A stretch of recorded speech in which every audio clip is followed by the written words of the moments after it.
다음 주면 이제 열왕기하가 끝나는데 눈이 쌩쌩할 때 시작해서 눈이 안 이제 세잔할 때 끝이 납니다. 어르신들 계셔서 죄송한데, 예.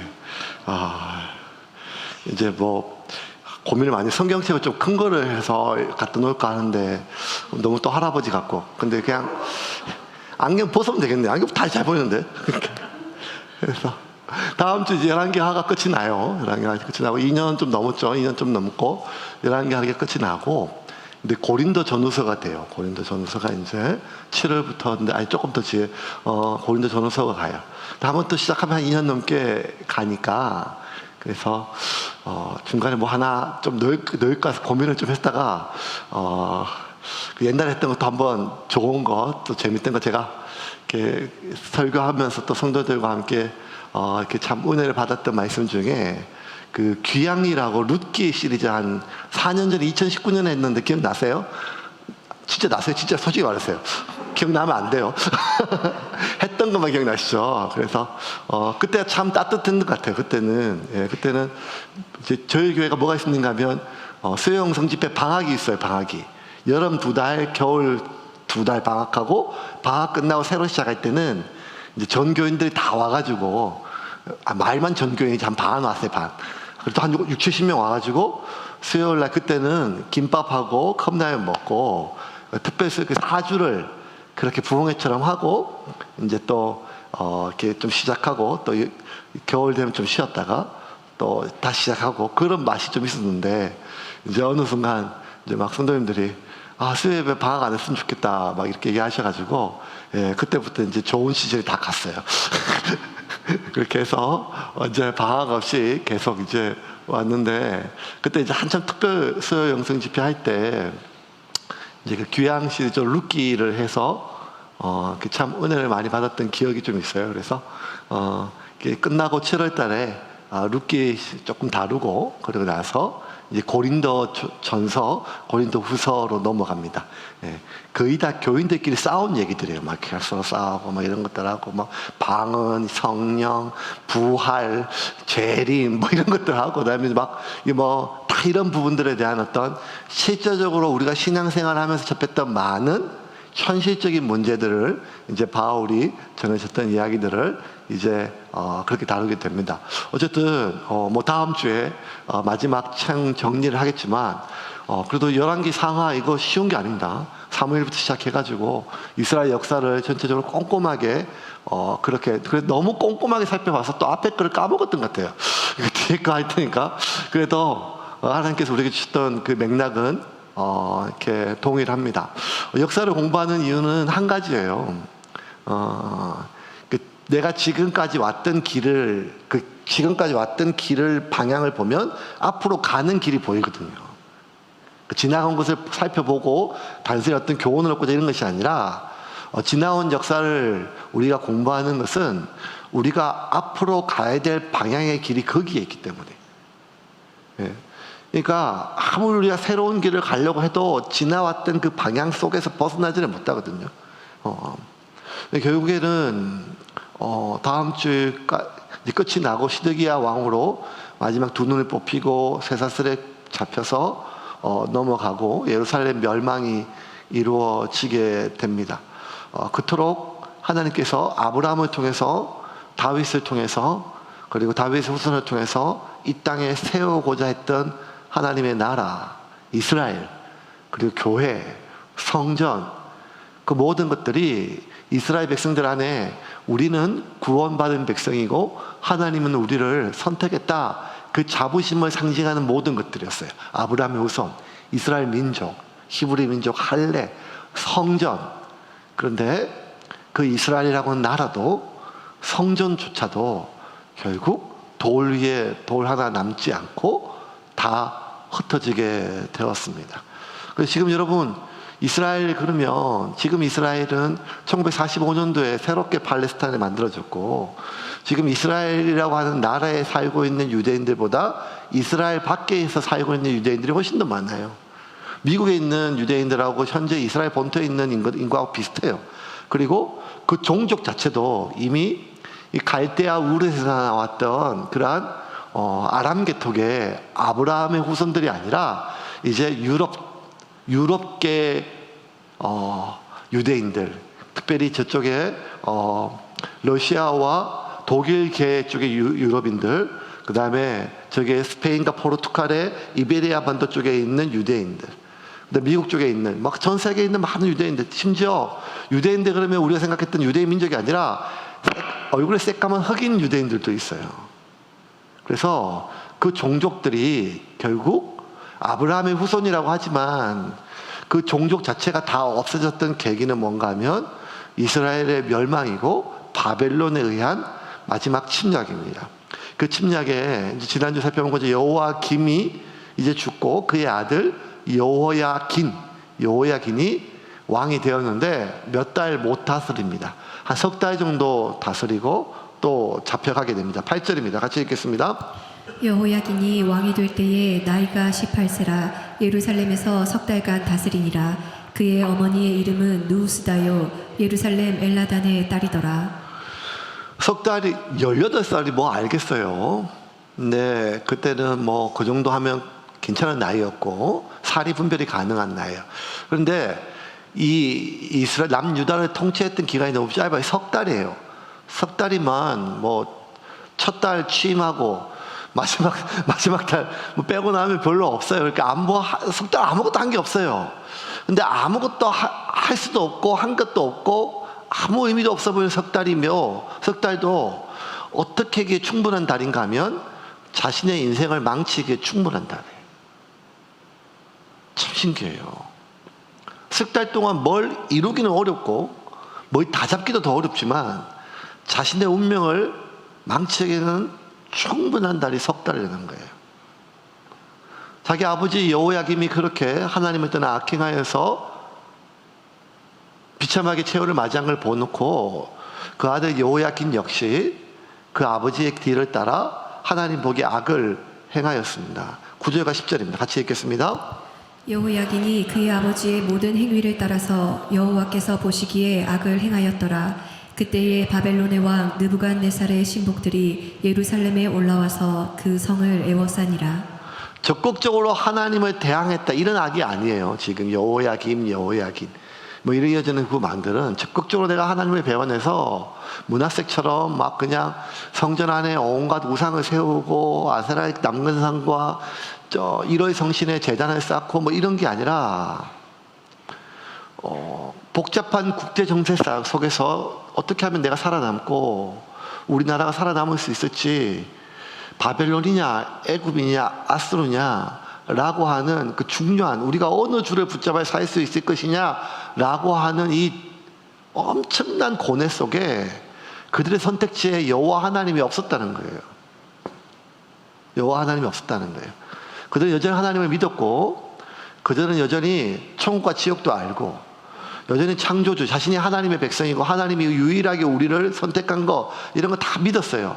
하지만 그럼에도 불구하고 현재 자신들이 살아가는 이 세상 속에는 하나님보다는 바벨론이, 애굽이 훨씬 현실적이었다는 거예요.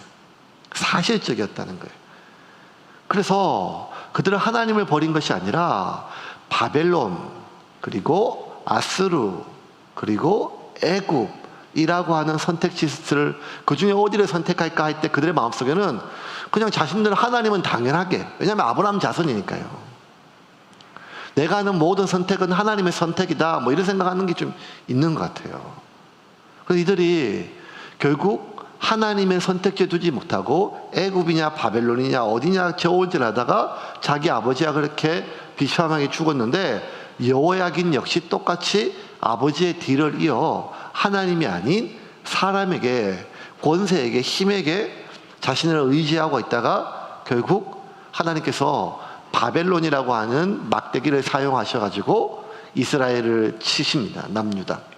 바벨론 군대가 쳐들어와가지고 다 포위를 했어요. 포위가 끝나갈 때쯤에 바벨론에서 느부갓네살이 직접 왔어요. 직접 와서 완전히 예루살렘을 다 포위했습니다. 그러자 이 여호야긴이 애굽에 좀 붙어서 먹고 살려고 했더니만 이제 뭐 하나도 애굽 덕도 못 보고 느부갓네살 앞에 어머니와 모든 신하들과 장수들을 다 데리고 와서 삼존대의 굴욕처럼 느부갓네살 앞에 무릎을 꿇고 항복을 해요. 살려달라고. 11절과 12절입니다. 같이 읽겠습니다. 그의 신복들이 애워쌀 때에 바벨론의 왕 느부갓네살도 그 성에 이르니 유다의 왕 여호야긴이 그의 어머니와 신복과 지도자들과 내시들과 함께 바벨론 왕에게 나아가매 왕이 잡니 때는 바벨론의 왕 8째 해니라. 바벨론이 봤을 때 이거 이스라엘 참 기가 막힌 민족들이에요. 왜냐하면 몇 번내 쳐들어왔거든요. 쳐들어오면 잘못했다 싹싹 빌어요. 그 집에 갈 때쯤 되면 벌써 배반해요, 이것들이. 이게 한두 번이 아니에요. 그래서 왕을 바꿔보기도 하고, 왕을 죽이기도 하고, 또 산채로 데려가가지고 임질로 삼아보기도 하고, 이러면 웬만하면 지금까지 바벨론이 이 예루살렘, 이스라엘만 정복한 게 아니라 유다만 정복한 게 아니라 모압, 암몬, 에돔 뭐 주변을 많거든요. 그러면 이것들을 한번 무릎을 꿇으면 끝까지 종을 바치는 건데 의리가 있어요. 근데 이게 유대인들이 이것들은 돌아서면 배반을 하는 거예요. 돌아서면. 그래서 바벨론이 직접 느부갓네살에 내려왔어요. 그리고 항복을 다 했잖아요. 항복을 다 했으면 좀 넘어가야 되거든요. 조심해. 제때 세금 보내. 이렇게 하고 올라가면 되는데 다시 일어서지 못하게 박살을 내요. 뭘로 박살내는가 하면 다 부수는 게 아니라 인적 자원들을 다 끊어요. 다 데려갔어요. 먼저 여호와의 긴 아버지 여호야김 시대에 다니엘을 비롯한 귀족들과 똑똑한 친구들 다 데려갔거든요. 그런데 이 여호야긴 시대에는 귀족들, 똑똑한 친구들, 지배 세력들, 지도자들 말할 것 없이 그 밑에 있는 장인들, 기술자들, 대장장이 이 사람들이 뭐 하는가 하면 칼과 창을 만드는 사람들이에요. 그러니까 무기조차 하나 못 만들고 쟁기조차 하나 못 만들게 완전히 나라의 근본을 다시 세울 수 없게 다 끌고 바벨론으로 데려가게 됩니다. 13절부터 16절입니다. 같이 읽겠습니다. 그가 여호와의 성전의 모든 보물과 왕궁 보물을 집어내고 또 이스라엘의 왕 솔로몬이 만든 것 곧 여호와의 성전의 금 그릇을 다 파괴하였으니 여호와의 말씀과 같이 되었더라. 그가 또 예루살렘의 모든 백성과 모든 지도자와 모든 용사 10,000명과 모든 장인과 대장장이를 사로잡아 가매 비천한 자 외에는 그 땅에 남은 자가 없었더라. 그가 여호야긴을 바벨론으로 사로잡아 가고 왕의 어머니와 왕의 아내들과 내시들과 나라의 권세 있는 자도 예루살렘에서 바벨론으로 사로잡아 가고 또 용사 7,000명과 장인과 대장장이 1,000명 곧 용감하여 싸움을 할 만한 모든 자들을 바벨론 왕이 바벨론으로 사로잡아 가고. 북이스라엘이요, 아수르가 멸망할 때 완전히 사마리아를 다 깨부수고 다 부수고 어느 정도까지 했는가 다 잡아갔지만 이민족을 다 데려와가지고 강제로 집단적인 인종 청소가 일어나고 그리고 개종시키고 결혼시켜서 히브리 민족이라는 것을 말살시켰어요. 아수르 왕이 생각했을 때 지긋지긋한 거예요. 이 히브리인들이 돌아서면 반역하고 돌아서면 반역하고 돌아서면 반역. 그래서 북이스라엘, 유다 말고 북이스라엘은 엄밀히 얘기하면 유대인이 아니었어요. 왜냐하면 모든 이방 민족과 섞여가지고. 그래서 예수님 당시에 유대인 그러면 북쪽에 있는 사마리아 쪽 이쪽에 있는 쪽에는 이미 피가 다 섞였기 때문에 그쪽에 살고 있고 똑같이 그들과 함께 아람어를 하고 같은 민족이라 하지만 너희들은 잡족이다. 너희들은 유대인들이 아니다. 이미 더럽혀졌다. 그래서 사마리아 사람과 상종도 안 하고 그 땅을 밟지도 않았던 거예요. 그게 이제 아수르가 징글징글 해가지고 다 멸했거든요. 근데 지금 남유다도 마찬가지예요. 바벨론의 느부갓네살이 이제 다시는 일어서지 고개를 못 들게 하기 위해서 완전히 밟은 게 아니라 고개를 들 만한 인간들을 다 잡아갔어요. 이거 안 된다. 내가 아무리 지금 약속하고 해도 또 일어나가지고 한다. 그것이 느부갓네살이 다 끌고 결국 다시는 나라를 재건하지 못할 정도로 모든 인재들을 다 잡아갔습니다. 이렇게 보면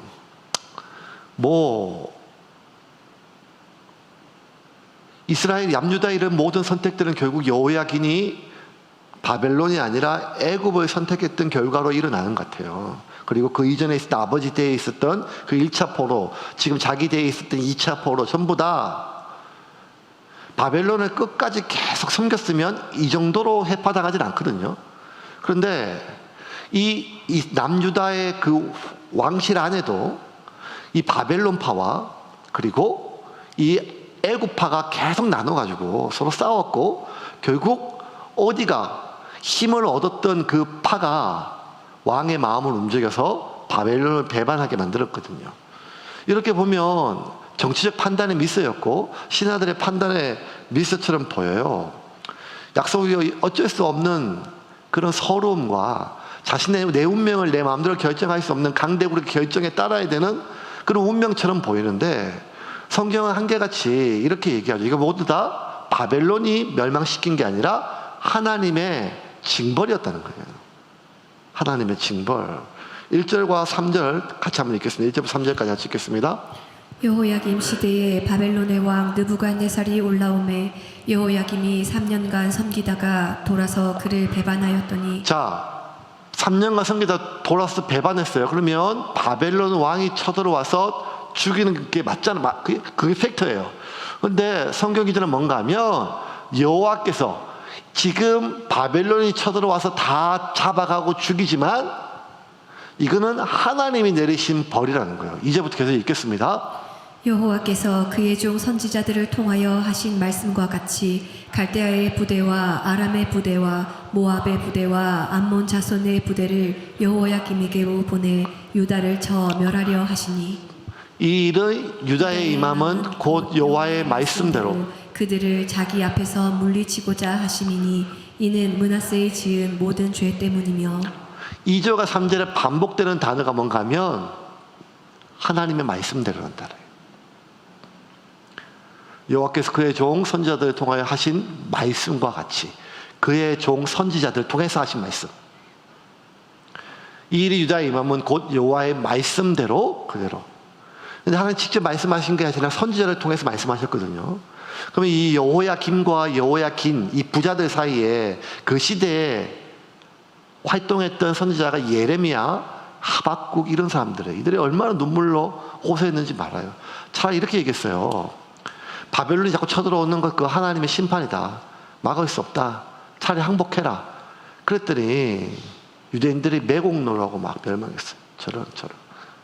어떻게든지 외부의 힘을 빌려서 대항할 생각을 하지 않고 하나님의 입을 빌붙어서 저렇게 바벨론에 항복하라는 게 저게 무슨 선지자냐. 뭐 이런 거. 그러니까 예레미야는 자기가 하나님 말씀 전하는데 백성들한테는 매국노 소리 듣고 왕한테는 저런 쳐 죽이려는 소리 듣고, 하지만 자기가 말씀을 전하지 않을 수가 없어요. 왜냐하면 불이 막 속이 타는 거예요. 그냥 속이 타는 거예요. 절대로 내가 다시는 예언하지 않고 하나님 말씀 전하지 않겠다고 마음을 수십 번 먹었는데, 그럴 때마다 다시 마음을 고쳐먹고 백성들을 향하여, 왕을 향하여 이러면 다 죽는다. 하나님께 돌이켜라. 하나님의 심판이다. 우리에게 남은 유일한 길은 심판이다. 그리고 회개다. 하나님께 돌아가는 것 외에 없다. 그런데 이 말씀을 여호야김도 여호야긴도 그 아버지도 아들도 그 누구도 듣지를 않았습니다. 왜 이렇게 안 들었을까요? 예레미야 22장 24절부터 30절까지 같이 읽겠습니다. 여호와의 말씀이니라. 나의 삶으로 맹세하노니 유다 왕 여호야김의 아들 고니야가 나의 오른손에 인장 반지라 할지라도 내가 빼어 내 생명을 찾는 자의 손과 내가 두려워하는 자의 손 곧 바벨론의 왕 느부갓네살의 손과 갈대아인의 손에 줄 것이라. 자, 하나님이 예레미야를 통해서 하셨던 계속 말씀이에요. 그래서 읽어볼게요. 내가 너와 너를 낳은 어머니를 너희가 나지 아니한 다른 지방으로 쫓아내리니 너희가 거기에서 죽으리라. 그들이 그들의 마음에 돌아오기를 사모하는 땅에 돌아오지 못하리라. 이 사람 고니야는 천하고 깨진 그릇이냐 좋아하지 아니하는 그릇이냐. 어찌하여 그와 그의 자손이 쫓겨나서 알지 못하는 땅에 들어갔는고. 땅이여 여호와의 말을 들을지니라. 여호와께서 이와 같이 말씀하시니라. 너희는 이 사람이 자식이 없겠고 그의 평생 동안 형통하지 못할 자라 기록하라. 이는 그의 자손 중 형통하여 다윗의 왕위에 앉아 유다를 다스릴 사람이 다시는 없을 것임이라 하시니라. 하나님이 예레미야를 통해서 얘기했어요. 여호야김한테. 하나님께 돌이키지 않으면 다 죽는다. 이방 땅에 끌려가서 너 고향으로 못 돌아오고 객사한다. 네 엄마하고 다 잡혀갈 것이다. 네 자손 중에 누구도 왕의 자리에 앉지 못할 것이다. 여러분, 이 말은 하나님이 다윗의 후손들을 계속 왕위를 지켜주셨거든요. 그런데 그 하나님과 다윗과 했던 언약조차도 의미가 없게 너희 이제 네 대에서 나라가 끝이 난다. 엄청난 말이에요. 근데 이 말을 듣고 여호야긴이 돌이키질 않아요. 이게 되게 중요해요, 여러분. 왜 돌이키지 않았을까요? 첫 번째 우리가 생각할 건 뭔가 하면 이 나쁜 놈이니까, 완악한 놈이니까, 바로처럼 이미 마음이 떴으니까, 불신앙이니까 그럴 수 있어요. 그런데 여러분, 아무리 믿음이 없고 아무리 불신앙이고 완악해도 자기에 대하여 불길한 말을 하는 예언자들의 말을 무시할 수는 없어요. 제가 작년인가 이맘때 한번 얘기했었잖아요.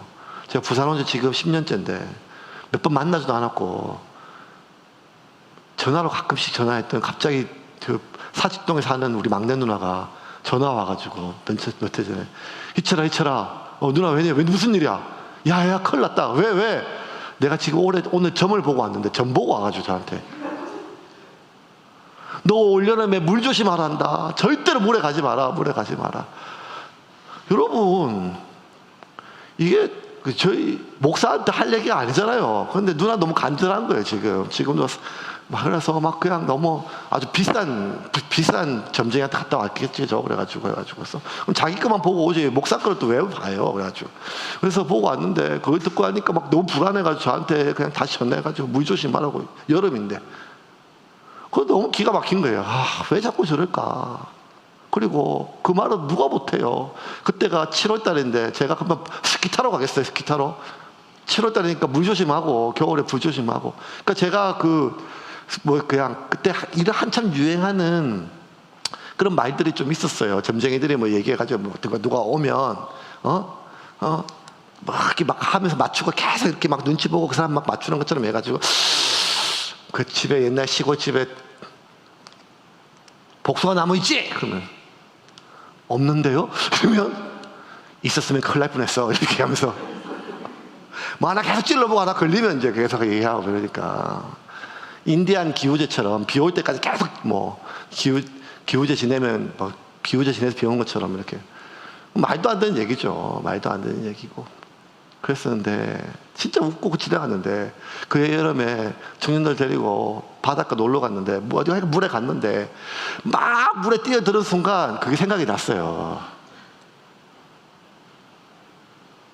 그래서 내가 이게 뭐지? 확 들어갔을까요? 아니요. 제가 40년 동안 한 번도 하지 않았던 준비운동 하고 있더라고요. 이렇게.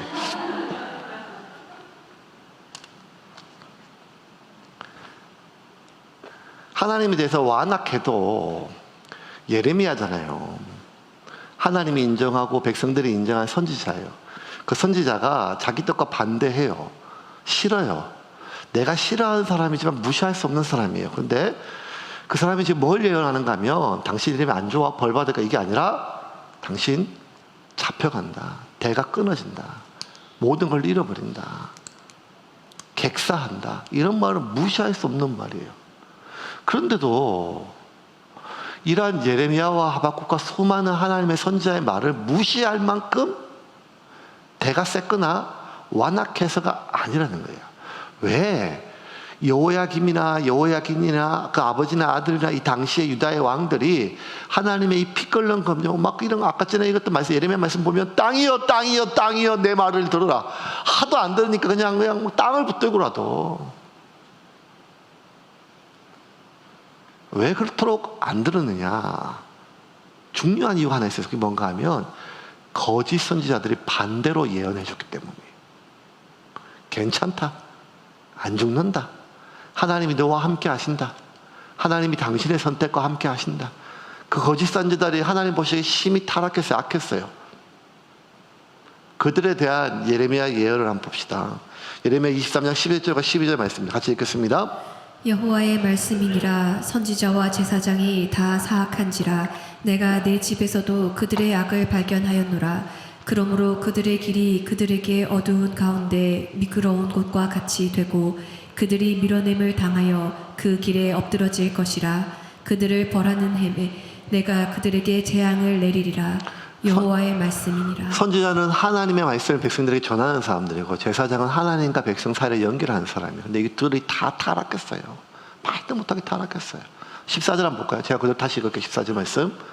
내가 예루살렘 선지자들 가운데 가증한 일을 보았나니 그들은 간음을 행하며 거짓을 말하며 악을 행하는 자의 손을 강하게 하여 사람으로 그 악에서 돌이킴이 없게 하였은즉 그들은 다 내 앞에서 소돔과 다름이었고 그 주민은 고모라와 다름이 없느니라. 오늘날 교회 타락하고 다를 바가 뭐가 있겠어요. 그러므로 만군의 여호와께서 선지자에 대하여 이같이 말씀하시니라. 보라, 내가 그들에게 쑥을 먹이며 독한 물을 마시게 하리니 이는 사악이 예루살렘 선지자들부터 나와서 온 땅에 퍼지니라. 그 악이 이방에서 온 게 아니라, 악한 왕이 아니라 그 선지자들부터 온다는 거예요. 온갖 악한 거짓말, 간음, 물질에 대한 욕심, 욕망. 만군의 여호와께서 이와 같이 말씀하실 때 너희에게 예언한 선지자들의 말을 듣지 마라. 그들은 너희에게 헛된 것을 가르치나니 그들이 말한 묵시는 자기 입으로 말미암은 것이요 여호와의 입에서 나온 것이 아니냐. 타락했어. 이들이 벌 받을 거예요. 그런데 이 거짓 선지자들과 제사장들과 종교 지도자들이 행했던 그 타락, 말로 다 할 수 없는 타락, 그것보다 더 큰 죄가 있어요. 그게 뭔가 하면 자신들의 타락은 자신을 지옥으로 몰고 가지만 더 큰 잘못은 무엇인가 하면 잘못된 길을 가고 있는 백성들과 잘못된 길을 가고 있는 왕에게, 지도자들에게 괜찮다고 안심시켜 준 거예요. 17절 같이 읽겠습니다. 항상 그들이 나를 멸시하는 자에게 이르기를 너희가 평안하리라 여호와의 말씀이니라 하며 또 자기 마음이 완악한 대로 행하는 모든 사람에게 이르기를 재앙이 너희에게 임하지 아니하리라 하였느니라. 히브리인들은 기본적으로 하나님 멸시할 수가 없어요. 근데 멸시하면 불안하잖아요. 그런데 멸시하는 자에게 뭐라고 했냐면 평안하게, 평안해라. 그게 하나님 뜻이다. 하나님 나에게 말씀하셨다는 거예요. 또 자기 마음에 완악한 대로 행하는, 완악한 대 자기 마음대로 행하는 모든 사람에게 이르기를 재앙이 너에게 임하지 아니하리라. 이게 마지막 유다 땅에 남았던 안전장치를 제거하게 되었어요. 마지막 안전장치가 뭔가 하면 하나님이 다윗과 맺었던 언약이었어요. 그 언약은 단순히 다윗 시대에 만들어진, 다윗 하나만 보고 만들어진 것이 아니라 우리 지난 주일날 말씀 나눴잖아요. 유다에게 주셨던 예언이에요. 네 후손에게 왕의 권위가 끊어지지 않겠다. 절대 떠나지 않을 것이다. 하나님 이미 유다 때부터 주셨던 말씀이에요.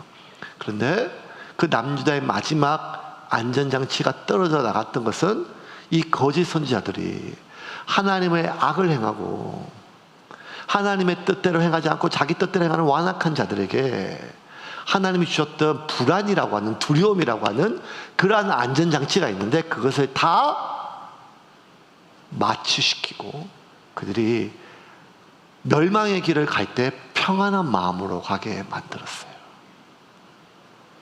이게 하나님이 그 땅의 마지막 심판을 멈출 수 없었던 마지막 이유였습니다.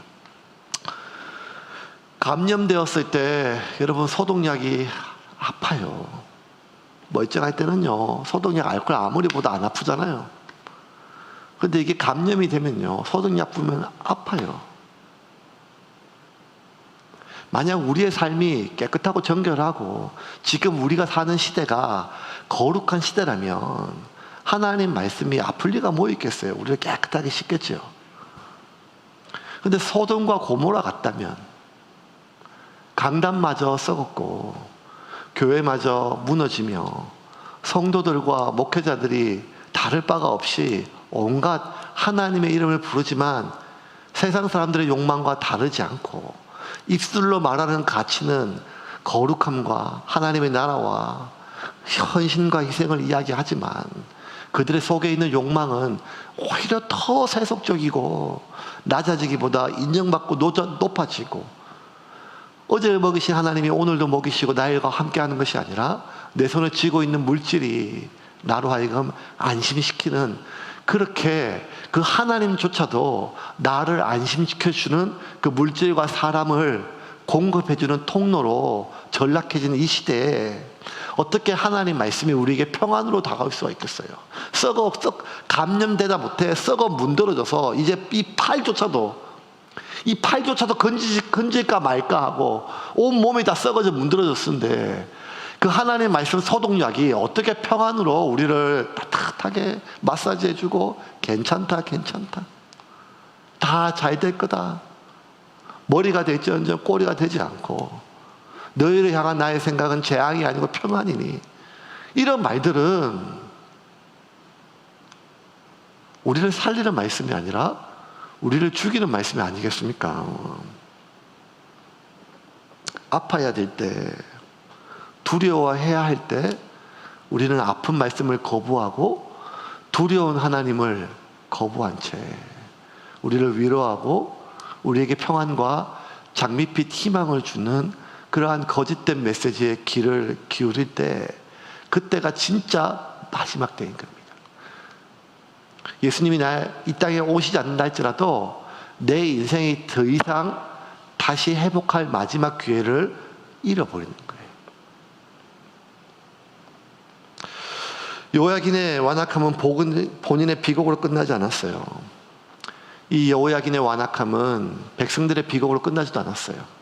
여호야긴의 완악함은 결과적으로 하나님의 거룩한 이름을 더럽히게 되었어요. 예루살렘의 마지막 보루가 뭐였어요? 성전이잖아요. 성전이 이제 느부갓네살에 의해서 완전히 모든 보물과 성전의 성물들이 강탈당하고 파괴되고 맙니다. 13절입니다. 같이 읽겠습니다. 그가 여호와의 성전의 모든 보물과 왕궁 보물을 집어내고 또 이스라엘 왕 솔로몬이 만든 것 곧 여호와의 성전의 금그릇을 다 파괴하였으니 여호와의 말씀과 같이 되었더라. 지금은 솔로몬이 만들었고 채워넣었던 성전의 반의 반도 안 남았어요. 왜냐하면 솔로몬이 죽고 그 아들 르호보암이 있을 때 애굽 왕 시삭이 올라와서 다 가져갔거든요. 그때 좀 남은 거예요. 근데 그때 남았던 것들을 이제 느부갓네살이 다 가져가고 다 파괴시켰어요. 성전에 있는 금과 그릇과 성물들이죠. 남아있는 것. 이스라엘이 최고 절정의 시대를 살았던 그 나라의 운명이 최고 흥왕했던 시기는 언제였는가 하면 다윗 시대가 아니에요. 솔로몬 시대예요. 솔로몬 때 가장 부강했었어요. 백성들은 다윗과 같은 왕을 구하지만 그들이 살고 싶은 나라는 다윗 시대의 살이 아니라 솔로몬 시대에 살고 싶어요. 왕은 다윗을 구해요. 그런데 그들이 살고 싶은 나라는 어느 시대인가 하면 솔로몬의 시대예요. 솔로몬은 전심으로 나라를 부강하게 만들었어요. 솔로몬 왕국의 번영의 절정을 상징하는 게 뭔가 하면 그 당시 고대 근동의 가장 큰 건축물이었던 성전이었어요. 그 성전을 규모도 감히 상상하지 못할 만큼의 압도적이었지만 더 놀라움할 것은 그 엄청난 규모의 성전을 금으로 다 덮었다는 거예요. 은으로. 솔로몬은 전심을 다해서 성전을 지었어요. 그리고 그 성전을 금과 은으로 귀하게 채웠어요. 하나님을 위한 열심히 했죠. 이거 귀한 거예요. 이것 자체를 비판하면 안 돼요. 그런데 솔로몬이 그의 평생에 건축한 것은 성전만이 아니었다는 거예요. 이스라엘 왕 최초로 이스라엘 땅에 이방의 신전과 신당을 건축하였어요. 결국 솔로몬이 성전을 건축한 것이나 솔로몬이 이방 신상과 이방의 신전을 건축한 것은 그가 완전히 이방신에게 개종했거나 그가 하나님을 부정했다는 것이 아니라 여전히 하나님의 이름을 부르고 하나님께 기도했지만 그의 가장 중요한 결정의 중심은 하나님의 뜻을 이 땅에 실현하는 것이 아니라 자신의 정치적 왕권의 광화였어요. 그 결과 솔로몬은 자신에게 유리한 모든 것들을 선택하였고 나라에 다 건축을 하였죠. 솔로몬이 그의 열심을 다해서 성전에 금과 은과 보물들을 채웠던 그 열심으로 만약 금과 은이 아니라 이스라엘 땅에 하나님의 말씀을 심었다면 요시아처럼 유다는 멸망하지 않았을 것입니다. 유다는 솔로몬이 건축했던 성전 때문에 유지된 것이 아니라 솔로몬이 건축했던 이방의 신전들 때문에 이방신이 유다 땅에 들어오게 되었어요. 만약 그가 전심을 다하여 그 화려하고 큰 성전이 아니라 그 안에 있는 온갖 진미한 보물과 금과 은이 아니라 하나님의 말씀을 그의 나라의 백성들의 마음에 심었다면 이스라엘 역사들은 어떻게 변했을지는 모르겠죠. 이제 좀 말씀을 정리하겠습니다. 여러분, 결국 성전은 하나님이 거하시는 집이잖아요. 근데 하나님 스스로가 말씀하셨어요. 나는 여호와다. 내가 이 땅을 창조했다. 아무리 너희들이 크게 지어도 어떻게 나를 감당할 수 있겠냐. 하지만 이제 내가 너희들 가운데 있음을 상징하고 내가 너희들을 떠나지 않고 너희가 아무리 범죄했더라도 이 성전에 나와서 회개하면 내가 너희들의 기도를 듣고 너희들의 죄를 용서해 주겠다. 너희는 전심으로 나를 섬기고 그리고 나를 따르며 무엇보다 하나님의 거룩한 내 뜻에 맞는 삶을 살아가는 거예요. 그 성전은요 명확해요. 동쪽 문이에요. 해가 떠오르는 동쪽 문. 그 동쪽 문으로 들어가요. 그 동쪽 문을 예수 그리스도를 상징합니다. 이 말은 해가 떠오르는 그 동쪽 문, 우리의 모든 삶의 시작이 그 성막이든 성전이든 하루에 눈을 뜨고 우리가 하루에 시작할 때 우리의 삶을 예수님과 함께 하지 아니하면 우리가 아무리 고귀한 가치를 이야기한다 할지라도 우리는 또 내 속에 있는 욕망으로 타락할 수밖에 없는 티끌과 불과한 존재라는 거예요. 하나님이 정말 이 땅에 세우고자 했던 성전은 바로 여러분과 저 자신입니다. 우리가 성전이죠. 왜? 성전은 하나님이 거하시는 집이니까요. 솔로몬이 지었던 성전에는 거룩한 지성소에 법궤가 있는 그곳에조차도 그곳에는 그냥 하나님의 임재가 보기라는 하나님의 임재를 상징하는 십계명 돌판과 아론의 쌍난 지팡이를 그리고 만나를 넣어두었던 항아리였었어요. 그래도 그 땅에 하나님이 거하시고 하나님의 임재가 가득한 지성소로 하나님의 집으로 여겼어요. 그런데 우리는 지금 하나님의 임재를 상징하는 말씀이나 예수 그리스도인이라고 하는 성도라고 하는 예수쟁이라는 표징을 넘어 누구든지 예수를 믿으면 하나님의 자녀가 되는 권세가 됐을 뿐만 아니라 누구든지 마음의 문을 열면 내가 그로 더불어 먹고 마시고 산다고 하였습니다. 이제는 우리는 하나님의 거룩한 집을 넘어 하나님이 나 안에 거하여 사는 살아있는 성전이 된 줄을 믿으시길 바랍니다. 그러면 이 성전은요 예수님이 내 안에 들어오는 순간 완성되는 것이 아니라 우리의 삶을 평생의 삶을 통해서 만들어가는 거예요. 저와 여러분은요 일평생 뭐 하는가 하면 성전을 건축하는 거예요. 헌금을 많이 해서 교회를 세우는 게 성전 건축이 아니라 일평생 우리의 삶을 통해서 하나님의 집을 지어져 가는 거예요. 하나님이 이스라엘 땅을 이스라엘 민족을 택하신 이유는 모든 민족이 이스라엘 백성들을 보고 하나님께 돌아오기 위한 통로였어요. 그 이스라엘 땅에 하나님의 성전을 세우신 이유는 이 땅에 있는 모든 이방인들이 그 성전을 보고 하나님께 돌아오게 하기 위한 통로였어요. 유대인들은 성전을 통해서 하나님께 나아가고 이방인들은 유대 백성들을 보고 하나님께 나아가는 통로였어요.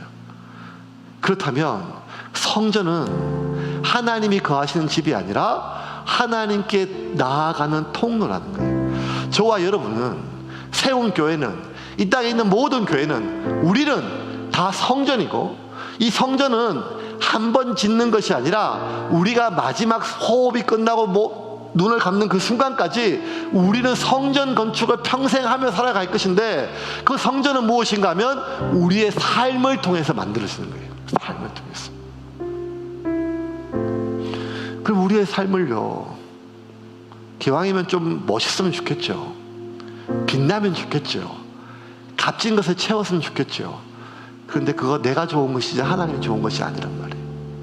하나님이 원하시는 것은 하나님의 뜻, 말씀과 성령으로, 하나님의 공의와 정의로 이 세상을 하나님과 연결하는 삶입니다.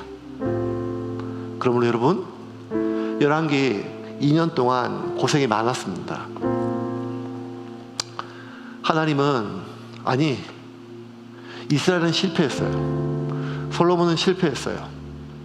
하지만 하나님은 뜻은 지금도 진행되고 있음을 믿으시기를 바랍니다. 우리가 이스라엘이고 우리가 성전이며 우리가 교회임을 기억하고 날마다 요시야처럼 무너진 성벽을, 무너진 성전을 고치시기를 주님의 이름으로 축원합니다. 하나님의 거룩한 성전에 거룩하지 않는 것들이 오지 않도록 막았을 뿐만 아니라 내 삶 가운데 하나님이 허락하지 않는 온갖 더럽고 잡스러운 것들이 떠나갈 수 있도록 몸부림치기를 주님의 이름으로 축원합니다. 단순히 하나님이 싫어하기 때문에 벌받지 않기 위해서 하는 것이 아니라 내가 곧 성전이기 때문에 나를 소중히 여기고 나의 인생을 소중히 여기고 하나님의 거룩한 성전을 여러분의 삶으로 세워가는 저와 여러분이 우리 세움교회가 되기를 주님의 이름으로 축원합니다.